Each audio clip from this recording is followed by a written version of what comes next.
Oh my gosh. I live in America, but I am not a patriot. American basketball is so much art, it's so much fluidity. This is the pinnacle of the sport. What? What the fuck? Let me show you, let me take you there.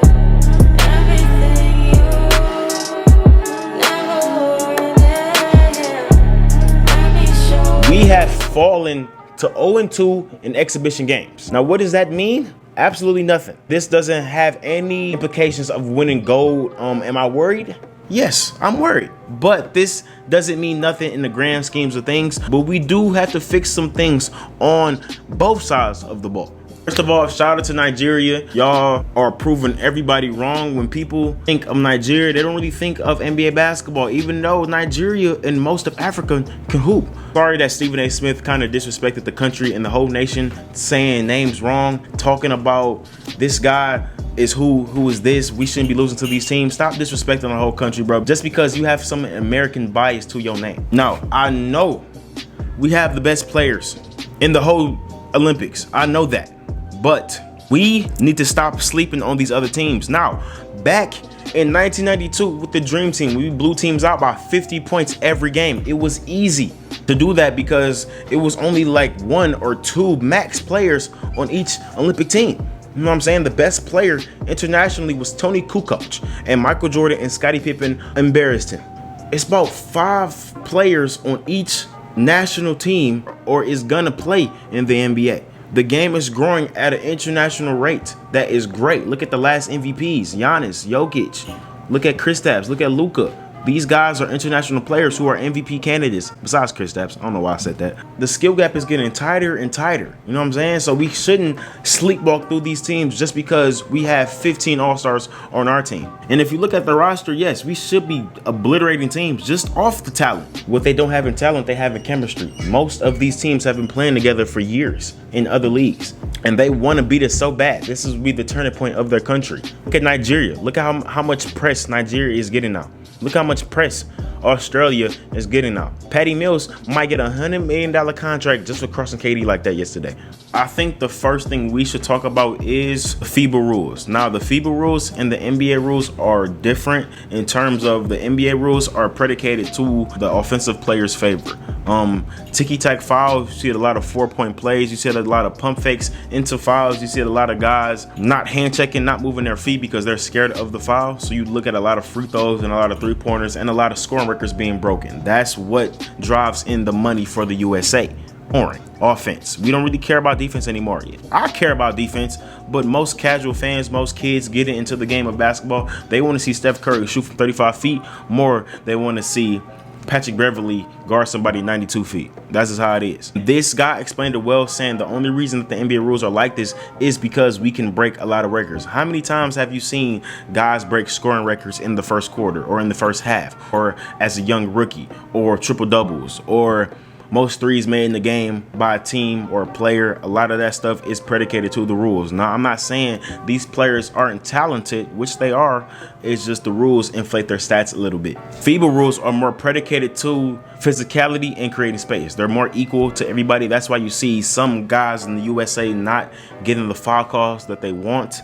Why you see some international players play surprisingly through contact better than it was in the NBA. Patty Mills is a god in the Olympics. That's why we need players who gets it done on both sides of the ball, just like how Carmelo Anthony was. Carmelo is considered the best Olympian for the USA. He has 3 gold medals because A, he can create space, no matter how physical it is, and B, he's also physical as hell. So Carmelo, a big body, small forward who doesn't need a screen, who doesn't need fouls. That's why Carmelo is like that. That's why LeBron was great in the Olympics. That's why Kobe was as well. So the pump faking and the foul baiting, it's not gonna work because this is not the NBA. Now, I'm not saying the NBA is softer. I'm just saying these rules are created to assist the offensive player. The only time you really see the NBA rules not be soft as shit is the playoffs. And that's when the NBA is at its peak level of enjoyment for me and probably millions of other fans. Second, this defense is horrible. We have 2 defenders on this team. Bam Adebayo and Draymond Green. Draymond Green is probably the perfect defender for this Olympic team due to the fact that he can guard literally 1 through 5 at a great rate. Now, the problem with Draymond Green is he can't score worth a damn. The same thing he did with the Warriors is the same thing he's doing with Team USA. Even then, he has 4 All-Stars around him. He's still making the offense so stagnant by not taking any shots at all. How can you be that aggressive and not take shots? Draymond is the most aggressive basketball player who doesn't take shots. He's an aggressive passer. A team with 15 All-Stars on our team who can average 30 in any other league besides the NBA can't score worth a damn. That's chemistry right there. Now, I know we don't have no Jrue Holiday, who's a great, awesome defender. Chris Middleton is also a good defender, and we don't have the scoring boost of Devin Booker, but it shouldn't even matter. You know what I'm saying? Like I said, most of our teams back in the day when we was obliterating teams had defense. You know what I'm saying? Look at the 2018. We had defense. Kobe, LeBron, Wade, Dwight Howard, Jason Kidd, Chris Paul. These guys are all world defenders. Then you had 2012 with the same guys I just named with Kevin Durant in the mix. You got Russell Westbrook in the mix. We have guys who can defend everywhere to defend any type of player. Now, I know we were struggling in 2016 a little bit. Y'all got a little worried, but we still won gold. We had Jimmy Butler. We had DeAndre Jordan. We had Kyle Lowry, Harrison Barnes, Klay Thompson. We had big bodies with DeMarcus Cousins, Paul George, Draymond Steele. We had size and defense in every other team. Our biggest player is 6'9" Bam Adebayo. You know why?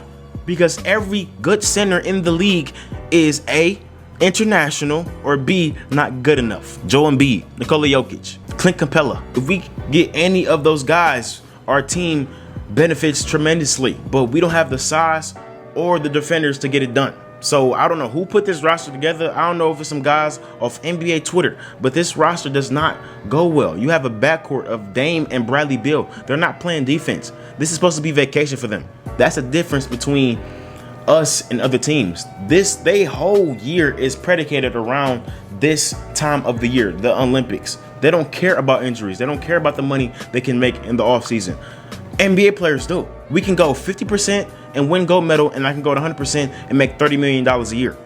What would you rather do? What would you rather do? Like I said, we are not used to the Fiba rules, and we don't have the chemistry to get it done, and we don't have the defenders to get it done. We need defense. I don't care about the offense. We need defense. Like I said, we're sleepwalking. Now, I think we're going to turn it up just like we did in 2016, but if we lose, if we get bronze or silver, it's bad. It's bad. So I suggest wait until everybody comes back. Wait till the finals is over and let us see the full roster. First and foremost, do not play Kevin Love. He is not good. The only reason he's on the team is because we need some diversity, because you can't have Team USA and you have no white Americans on the team. When you think of America, you think of a white American. Let's keep it a buck. You don't think of all these black niggas on the team, but that's what it is. We run this sport. So don't discredit Nigeria, because they're going to come over here too and be dominant. You know what I'm saying? But that'll be it for this video, bro. Thank y'all boys for rocking with me, man. And I'm out, man. Peace.